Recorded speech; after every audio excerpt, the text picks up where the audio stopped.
আসসালামু আলাইকুম, স্বাগতম সবাইকে। আজকে রান্না করব মশলাদার ভেন্ডি ভাজি। আজকে মশলাদার এই ভেন্ডি ভাজিটা যেভাবে করেছি এভাবে রান্না করলে অনেক বেশি টেস্টি হয়। ভাত কিংবা রুটির সাথে দারুণ লাগে খেতে।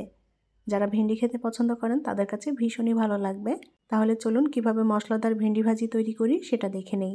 এখনও যারা আমার চ্যানেলে নতুন, চ্যানেলটি সাবস্ক্রাইব করেননি তারা প্লিজ আমার চ্যানেলটি সাবস্ক্রাইব করে নেবেন এবং পাশে থাকা বেল বাটনে ক্লিক করে দিবেন। তেল দিয়ে দেব আমি 3 টেবিল চামচের মতো। তেলটা একটু বেশি লাগবে এখানে। পেঁয়াজ কুচি দিয়ে দেব। এখন দিয়ে দেব কাঁচামরিচ। কাঁচামরিচটা ভালো করে এবার নাড়াচাড়া দিয়ে দেব।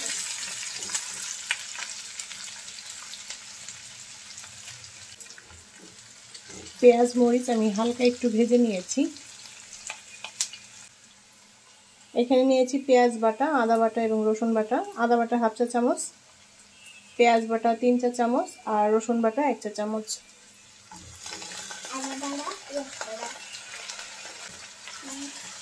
মশলাটা একটু ভেজে নেব।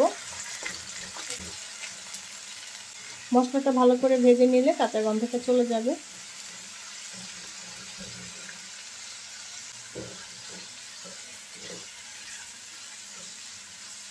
মশলাটা নেড়ে চেড়ে আমি ভালো করে ভেজে নিয়েছি। এখানে আমি নিয়েছি শুকনো মরিচের গুঁড়া, ধনিয়ার গুঁড়া, জিরার গুঁড়া, হলুদের গুঁড়া, তারপরে গরম মশলার গুঁড়া আর লবণ। সব মশলাটাই হাফ চা চামচ করে নিয়েছি। লবণটা স্বাদ মতো অ্যাড করতে হবে। পানি দিয়ে দেবো একটু।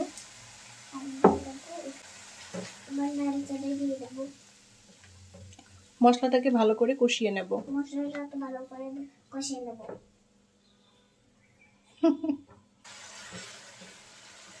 মশলাটা আমি ভালো করে কষিয়ে নিয়েছি। তেলটাও ভেসে উঠেছে মশলার উপরে।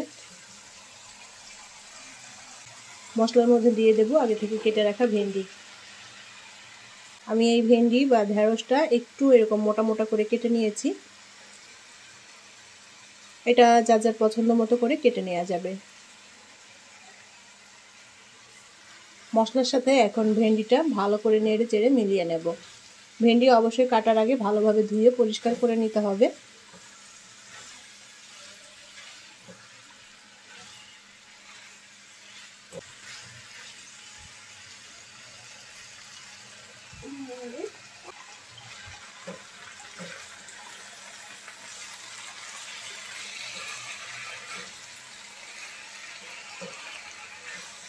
চুলার আঁচ মিডিয়ামে রেখে আমি নেড়ে চেড়ে ভেন্ডিটা ভেজে নেব।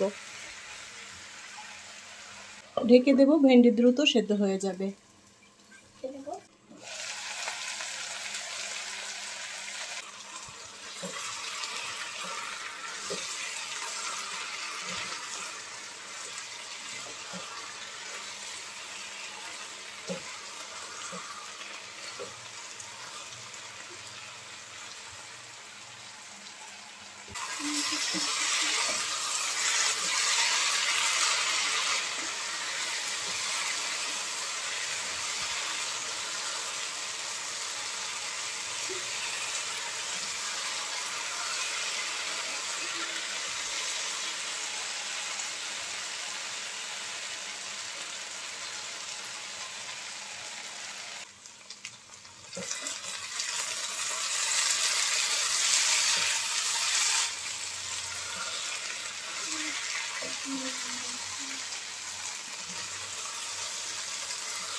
নেড়ে চেড়ে আমি ভেন্ডিটা ভালো করে ভেজে নিয়েছি। মশলাটা ভাজা ভাজা হয়ে গিয়েছে আর ভেন্ডিটা সেদ্ধ হয়ে গিয়েছে। তবে ভেন্ডিটা কিন্তু আমি সবুজ রেখেই ভেজে নিয়েছি।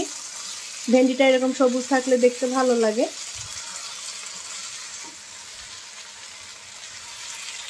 মশলাদার ভেন্ডি ভাজা হয়ে গিয়েছে। এখন ভেন্ডিটা নামিয়ে নিয়ে পরিবেশন করব।